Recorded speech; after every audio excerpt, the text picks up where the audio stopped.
নমস্কার বন্ধুরা, অজানার পথের নতুন পর্বে আপনাদের সকলকে স্বাগত জানাই। আজ মঙ্গলবার, কালাষ্টমী ব্রত।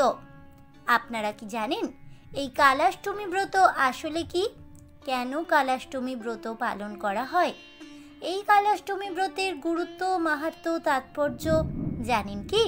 বন্ধুরা, এই সব তথ্য জানতে অবশ্যই ভিডিওটি স্কিপ না করে শেষ পর্যন্ত দেখতে থাকুন। নমস্কার বন্ধুরা, অজানার পথের নতুন পর্বে আপনাদের সকলকে স্বাগত জানাই। হিন্দু পুরাণ অনুযায়ী প্রতি মাসের কৃষ্ণপক্ষের অষ্টমী তিথিতে কালাষ্টমী ব্রত পালন করা হয়। সেই কারণে বছরে 12টি মাসে 12টি কালাষ্টমী পালিত হয়। হিন্দু শাস্ত্র অনুসারে এই দিনটি অত্যন্ত গুরুত্বপূর্ণ। কালাষ্টমীতে কালভৈরবের পুজো করার রীতি প্রচলিত রয়েছে। এদিন অনেকেই উপবাস রেখে কালভৈরবের পুজো করেন। বছরের সবচেয়ে গুরুত্বপূর্ণ কালাষ্টমীটি পড়ে মাঘ মাসে। একে বলা হয় ভৈরব অষ্টমী। মনে করা হয় এদিন দেবাদিদেব মহাদেব কালভৈরবের রূপ ধারণ করেন। সময়ের দেবতা কালভৈরব আসলে ভগবান শিবেরই একটি রূপ। এদিন উপবাস রেখে কালভৈরবের পুজো করলে বিশেষ উপকার পাওয়া যায় বলেই প্রচলিত বিশ্বাস। কালভৈরবের আশীর্বাদে অশুভ শক্তিকে দূরে সরিয়ে জীবনে আসে প্রভূত সুখ, শান্তি ও সমৃদ্ধি। কালভৈরবকে 16 ভাবে পুজো করা যায়। কালাষ্টমীতে শিব ও পার্বতীর পুজো করে ভৈরব বাবার কাহিনী পাঠ করে থাকেন ভক্তেরা। এর ফলে অশুভ শক্তি দূরে সরে যায় বলে প্রচলিত বিশ্বাস। কালভৈরবের বাহন হলো কুকুর, তাই এদিন কুকুরকে খাওয়ানো অত্যন্ত শুভ বলেই মনে করা হয়। কালাষ্টমী কোনো মাসে শনি বা মঙ্গলবারে পড়লে তার গুরুত্ব আরো বেড়ে যায়। মহাদেবের অত্যন্ত ভয়াবহ এবং রাগী রূপ হলো কালভৈরব। এই দেবতার রোষ অত্যন্ত প্রখর, তাই কালভৈরবের পুজোতে কোনো রকম ভুল ত্রুটি করা উচিত নয়। পুরাণ অনুযায়ী কথিত আছে যে একবার ব্রহ্মা, বিষ্ণু এবং শিবের মধ্যে এই নিয়ে তর্ক বাধে যে তাদের মধ্যে কার ক্ষমতা সবচেয়ে বেশি। সেই সময় ব্রহ্মা শিবকে অপমান করেন। তাতে মহাদেব এত ক্রুদ্ধ হয়ে যান যে তার কপাল থেকে কালভৈরব বেরিয়ে আসেন। এই কালভৈরব ব্রহ্মার 5 মাথার মধ্যে একটি কেটে ফেলেন, কিন্তু ব্রহ্মার মস্তক ছেদন করার পাপে কালভৈরবের বাঁ হাতের তালুতে ব্রহ্মার কাটা মাথাটা আটকে যায়। এই পাপ থেকে মুক্তি পেতে কপালী নদীতে স্নান করেন কালভৈরব এবং একজন নগ্ন ভিখারির বেশে তাকে গোটা পৃথিবী ভ্রমণ করতে হয়। এইভাবে বারাণসী পৌঁছলে ব্রহ্মার মস্তক ছেদনের পাপ থেকেই মুক্তি পান কালভৈরব।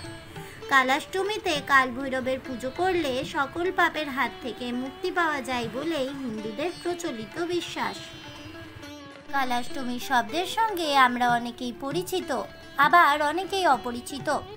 এই দিনটির তাৎপর্য সম্পর্কে আমরা অনেকেই জানি না, তবে এই দিনের বিশেষ তাৎপর্য রয়েছে।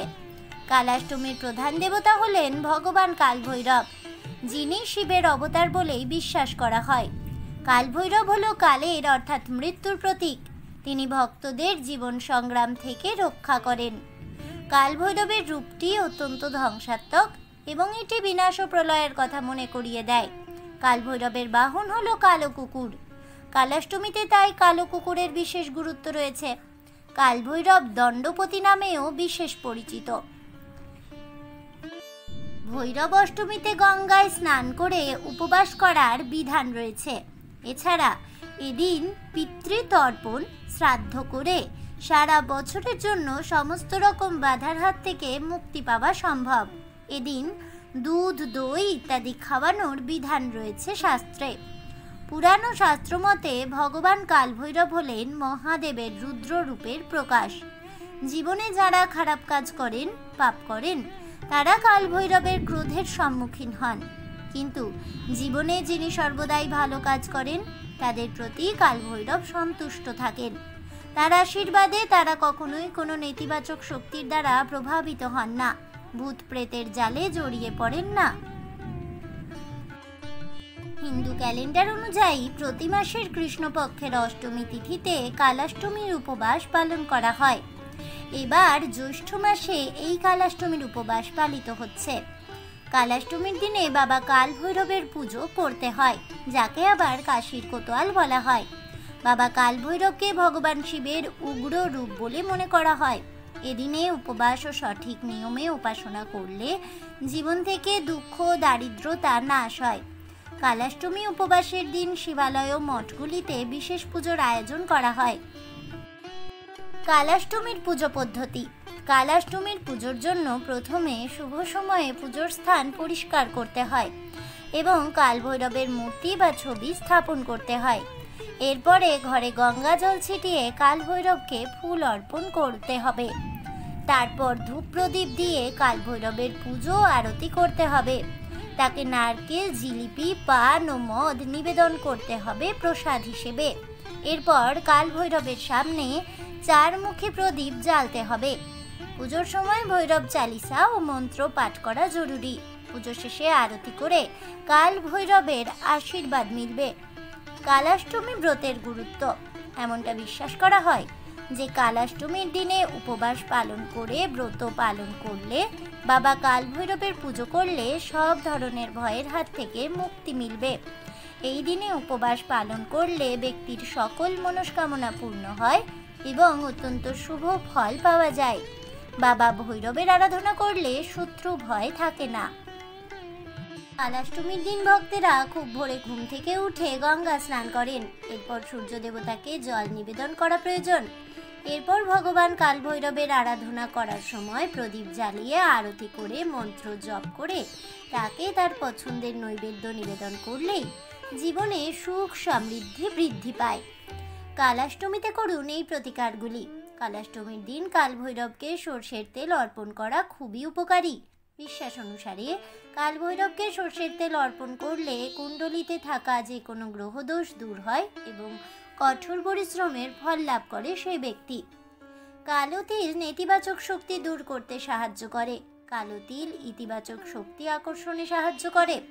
তাই বিশ্বাস করা হয় কাল ভৈরবকে কালাষ্টমীর দিনে কালো তিল অর্পণ করলে ঘরে সুখ, শান্তি ও সমৃদ্ধি আসে। কাল ভৈরবকে কালো তিল নিবেদন করলে ব্যক্তির কালসর্প দোষও দূর হয় সহজেই। যদি পরিবারের সদস্যদের মধ্যে মত পার্থক্য থাকে তবে কালাষ্টমীর দিন কাল ভৈরবকে কালো মাসকলাইয়ের ডাল নিবেদন করুন। এটি আপনার ভাগ্যকে উজ্জ্বল করে তুলবে এবং কর্মজীবনে সাফল্য অর্জনে সহায়তা করবে। এই ডাল নিবেদন করলে বাড়িতে সুখ শান্তি আসে। কালাষ্টমীর তাৎপর্য। কালাষ্টমীর মাহাত্ম্য আদিত্য পুরাণে বর্ণিত হয়েছে। কালাষ্টমীতে পূজা করার প্রধান দেবতা হলেন ভগবান কাল ভৈরব, যিনি শিবের অবতার বলেই বিশ্বাস করা হয়। হিন্দিতে কাল মানে সময়, আর কাল মানেই হলো শিবের প্রকাশ। তাই কাল ভৈরবকে সময়ের দেবতাও বলা হয়ে থাকে এবং ভগবান শিবের ভক্তেরা পূর্ণ ভক্তি সহকারে এদিনে ভগবান শিবের পূজা করেন। এটি একটি জনপ্রিয় বিশ্বাস যে এই দিনে ভগবান কাল ভৈরবের পুজো করলে মানুষের জীবন থেকে সমস্ত ঝামেলা, অসুবিধা ও নেতিবাচক শক্তি দূর হয়ে যায় সহজেই।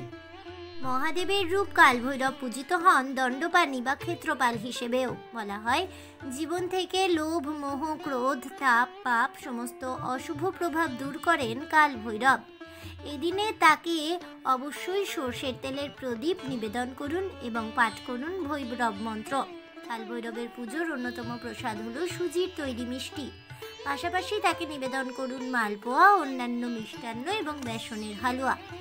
উপবাস ব্রত রাখলে সন্ধ্যায় উপবাস ভঙ্গ করে সাত্বিক আহার করতে হবে।